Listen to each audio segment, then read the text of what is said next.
DS classes में आप सभी डियर स्टूडेंट का स्वागत है। मैं हूं दीपिका साहू। आप सभी के लिए लेकर आई हूं प्रैक्टिस पेपर या मैं बोलूं सैम्पल पेपर 5। इससे पहले मैं 4 अपलोडेड कर चुकी हूं। अगर आप लोगों को देखना है बच्चा पार्टी तो लाइव मतलब आपको लिंक दी गई है कहाँ पर, आपके डिस्क्रिप्शन में, तो जल्दी से चेकआउट कर लीजिए। और देख लिए हैं तो प्लीज़ लाइक कर दो वीडियो को, ठीक है। चलिए स्टार्ट करते हैं। बेटा ये आपका जो कल का पेपर आएगा उसी क्वेश्चन पर बेस्ड है। इसी प्रकार से आपका पेपर आपको देखने को मिलेगा और बहुत सारी चीज़ें इसमें ऐसी हैं जो आपको बहुत आईएमपी है कल के पेपर के लिए, तो ध्यान से देखिएगा। वीडियो हेल्पफुल लगे तो वीडियो को लाइक और शेयर जरूर करिएगा।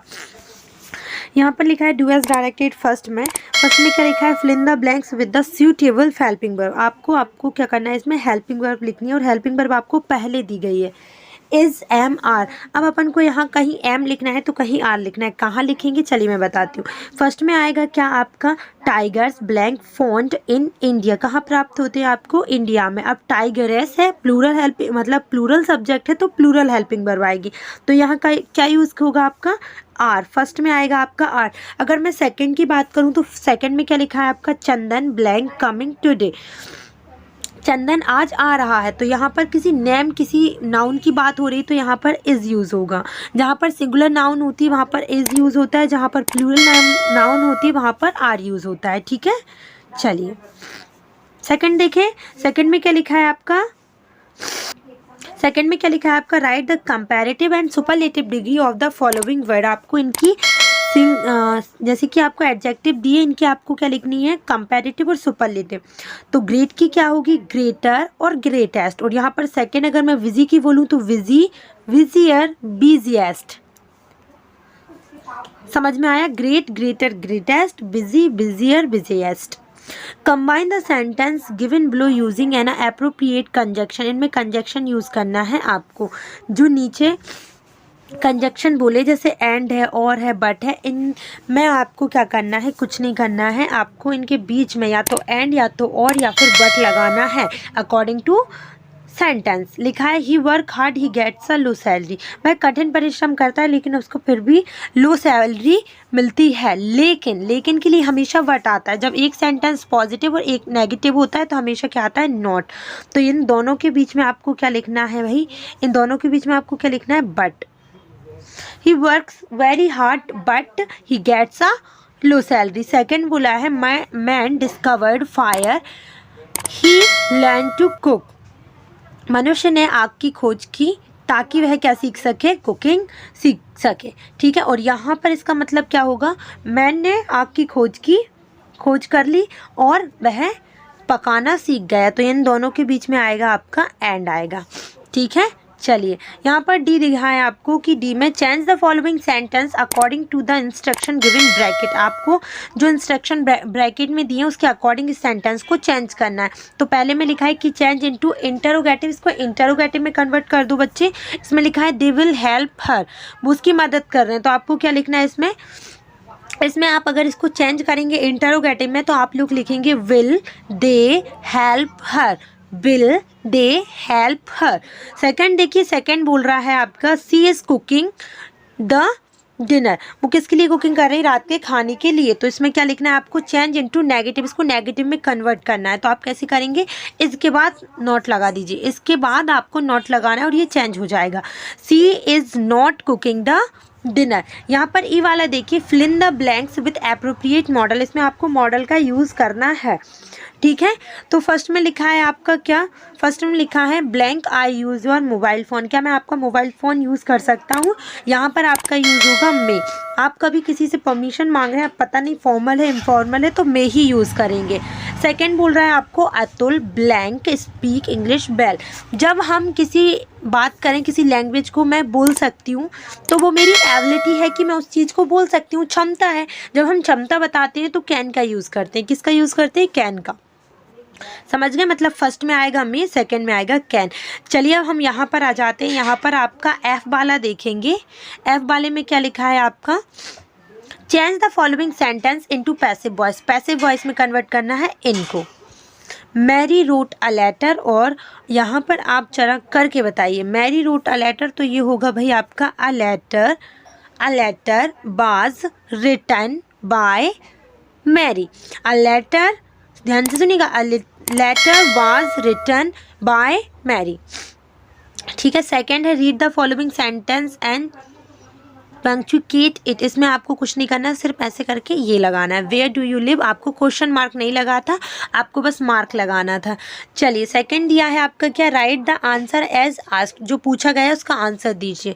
आपको इनमें से होमोफोन्स लिखने, क्या लिखने, होमोफोन। यहाँ पर फर्स्ट में लिखा है आई, तो आई का होमोफोन क्या होगा, यहाँ पर आई का होमोफोन क्या होगा, आई। होमोफोन मतलब होता है कि प्रोनाउंसिएशन सेम जाए लेकिन आपका जो मीनिंग है वो अलग अलग निकलता है। तो यहाँ पर आई मतलब होता है मैं, और जो मैं आई की बात कर रही हूँ उसका मतलब क्या होगा बेटा, आँख। सेकंड है आपका नो, इसका होमोफोन मतलब अगर हम होमोफोन लिखेंगे तो क्या होगा, नो। नो मतलब होता है जानना, और इस नो का मतलब होता है अब। यहाँ पर लिखा है राइट, इसका मतलब होता है आपका हक, है ना, और WRIT उसका मतलब होता है क्या, लेखन। फोर्थ वाला देखिए, इसका मतलब होता है क्या, स्टील। ठीक है, और जो मैं स्टील लिख रही हूँ इसका मतलब होता है चोरी करना। ठीक है, चलिए आगे देखते हैं। बी वाला, write one word for the following. अपन को फर्स्ट क्वेश्चन क्या लिखा है, one who teaches in a school, जो स्कूल में टीच करता है, पढ़ाता है, उसको क्या बोलेंगे, टीचर बोलेंगे। यहाँ पर सेकंड बोला है वन हु कट्स वुड, जो लकड़ियाँ काटता है उसको वुड कटर बोलेंगे। थर्ड है क्या, वन हु मेक्स शूज़, जो शूज़ बनाता है या शूज़ बेचता है उसको क्या बोलेंगे अपन, यहाँ पर क्या, शूज़ मेकर, क्या बोलेंगे उसको, शूज़ मेकर। फोर्थ देखिएगा, वन हु मेक्स ज्वेलरी, जो ज्वेलरी बनाता है उसको ज्वेलर बोलते हैं। ठीक है बच्चों, चलिए अब आगे देखते हैं, आगे क्या लिखा है आपका, classify the words given below according to the जा। देखिए यहाँ पर एक का साउंड जा निकलेगा और एक का साउंड क्या निकलेगा, गा। एज आप यहाँ पर ऐसे करके भी लिख सकते हैं कि गा साउंड का जो जो निकल रहा है वो लिख दीजिए और यहाँ पर जा करके लिख दीजिए, और या फिर आप इसके अलग से ऐसे लिख सकते हैं कि जा एज इन अ गन, और एक साइड लिख दीजिए जा एज इन अ जिराफ। तो जिराफ के नीचे लिखिएगा आप क्या, फ्रेज और जिएंट, और यहाँ पर आप गा के नीचे क्या लिखेंगे, गेट और ग्लास। ठीक है, अब क्वेश्चन नंबर 3 देख लेते हैं। क्वेश्चन नंबर 3 में आपको एनी 5 करने, जो कि 3 नंबर के। फर्स्ट क्वेश्चन है आपका कि when and where was Chandrashekhar born. Second है आपका when did Kanha national park come into existence. Third वाला दिया है बच्चों who were trapped in the well, कौन कौन फंसा था। फोर्थ वाले में क्या लिखा है, one who invited to the court to draw the portrait of the king, यहाँ पर सिर्फ राजा वर्मा आएगा। फिफ्थ आएगा what does the word wheel and stand for, और यहाँ पर सिक्स्थ वाला बोल रहा है where does Mayank live. Mayank live वाला भी बार बार रिपीटेड हो रहा है, तो ध्यान से देख लेना आप लोग। क्वेश्चन नंबर 4 देखिएगा। क्वेश्चन नंबर 4 में क्या करना है आपको, answer the following question in about 3 और 5 वर्ड्स, 3 और 5 सेंटेंसेज। ओके, यहाँ पर एनी 3 करने, मतलब ये 5-5 नंबर के हैं, तो ये ध्यान से करिएगा। फर्स्ट क्वेश्चन है कि how is our life affected by floods. Second है आपका कि right a short note on a Bhagoria हट, एंड थर्ड वाला क्या बोल रहा है आपका, Why did Raja Burma become close and dear to the king, और फोर्थ है describe the last space mission of Kalpana Chawla. चारों इंपॉर्टेंट है और मैं ये चारों करवा चुकी हूँ। Answer the following question in 1 और 2 सेंटेंस, ईच सेंटेंस करना है आपको, और एनी 3 करना है, मतलब ये 3-3 नंबर के। Who told the secret to the tree, तो रोबिन आएगा। Who always comes on market days, तो द बलून मैन। थर्ड वाला है why should be never give up in despair, ये भी मोस्ट IMP क्वेश्चन है बेटा। और what did the rover do with the gold. ये चारों इंपॉर्टेंट है और मैं बता भी चुकी हूँ। मॉडल पेपर में, सैम्पल पेपर में जो आपको करवाने का बोल रहे हैं वो सारे कर लेना अगर आपको अच्छे नंबर लाने हैं तो। क्वेश्चन नंबर 6 बोल रहा है right a stanza for of any poem from the text book of English. मैंने बार बार बोला है कि एक स्टैंजा तो कर ही लेना, कोई सा भी कर लेना, आपकी इंग्लिश बुक का कोई सा भी, पोएम का कोई सा भी कर लेना, ठीक है। क्वेश्चन नंबर 7 में है right a paragraph on birthday celebration using the clue given below. आपको क्या करना है, बर्थडे सेलिब्रेशन पे एक शॉर्ट पैराग्राफ लिखना है और ये क्लूज दिए इनके अकॉर्डिंग, ये वाले, ठीक है, तो आप लिख लीजिएगा। क्वेश्चन नंबर 8 में क्या लिखा है आपका, write an application to your headmaster requesting him to issue you school leaving certificate. LC आ जाए, लिविंग सर्टिफिकेट आ जाए, ट्रांसफ़र सर्टिफिकेट आ जाए, मतलब आपको लिखना क्या है, TC की। ये वाला लेटर थोड़ा सा कठिन है, लेकिन एक बार देखकर तो चले ही जाना। Write a letter to your father to send you rate 400 as you have to buy some books and a cricket bat. आपको आपके फादर को लेटर लिखना है और आपको पैसे मांगने की 400 रुपये दे दो और पापा मुझे बुक और क्रिकेट बैट खरीदना है। क्वेश्चन नंबर 9 क्या बोल रहा है आपका? Write an essay on any one of the following topic. My best friend, my school, importance of tree, any great man. Any great man, any great leader. आ जाए बात एक ही है कि महात्मा गांधी लिख दो, वही तो फेवरेट है सबके, और कोई और है तो और भी लिख सकते हो, कोई दिक्कत नहीं है। क्वेश्चन नंबर 10 देख लेते हैं। चलिए क्वेश्चन नंबर 10 में है आपका क्या? Read the following passage carefully and answer the question below. यहाँ पर आपको इस पैसेज को केयरफुली होकर पढ़ना है। इसमें बटरफ्लाई के बारे में लिखा है कि butterfly is one of the most beautiful creature in the world. It looks beautiful because of the brilliant colour of wings. देखिए क्या बोला है कि भगवान का एक कुदरती करिश्मा है बटरफ्लाई, एंड ये किसके लिए ज़्यादा पसंद करते हैं, ये क्यों इतनी सुंदर दिखती है? क्योंकि इसके जो विंग्स होते हैं, पंख होते हैं, वो बहुत सुंदर सुंदर कलर के होते हैं। The wings are covered with very small scales. The scales have coloured. They colours on the wings make very fine patterns. Many butterfly have largest black and circle on their wings. These look like eyes. तो यहाँ पर बहुत सारी चीज़ें आपको गया है कि Why does a butterfly look beautiful?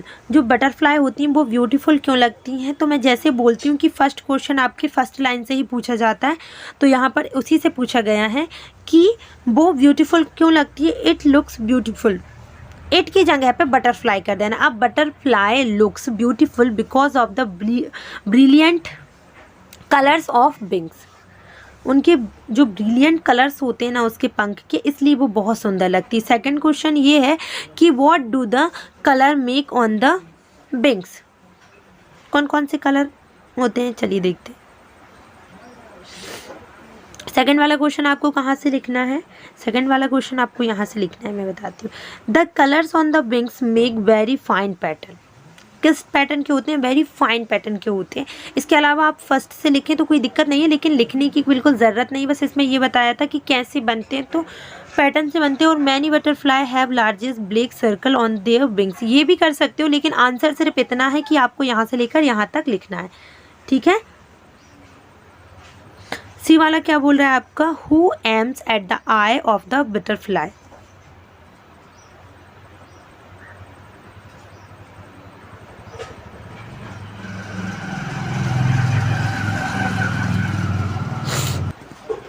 यहाँ पर कौन कौन एम करता है बटरफ्लाई को? उनकी आँखों को। तो देखिए यहाँ पर बोला गया है आपका क्या बोला गया है आपका? देखिए, to catch a butterfly birds और a lizard aim at the eye. किस पर एम करते हैं? वो आई पर। यहाँ पर आपको वर्ड और लिजार्ड आंसर में लिखना है। इस हु की जगह पे आप क्या लिखेंगे? Words and lizard. Question number D देखिएगा। Write the opposite of the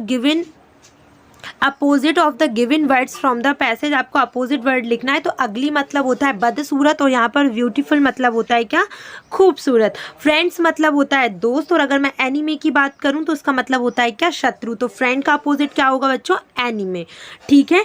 I hope आपको वीडियो हेल्पफुल रही होगी। अगर वीडियो हेल्पफुल रही हो तो अपने फ्रेंड्स को जल्दी से जल्दी शेयर कर दो, वीडियो को लाइक कर दो, जिससे आगे भी बच्चे इसको देख सके। और अगर आप चाहते हैं सैम्पल पेपर 6 देखना तो प्लीज़ हमें कॉमेंट सेक्शन में इन्फॉर्म कर दीजिए। Thank you so much.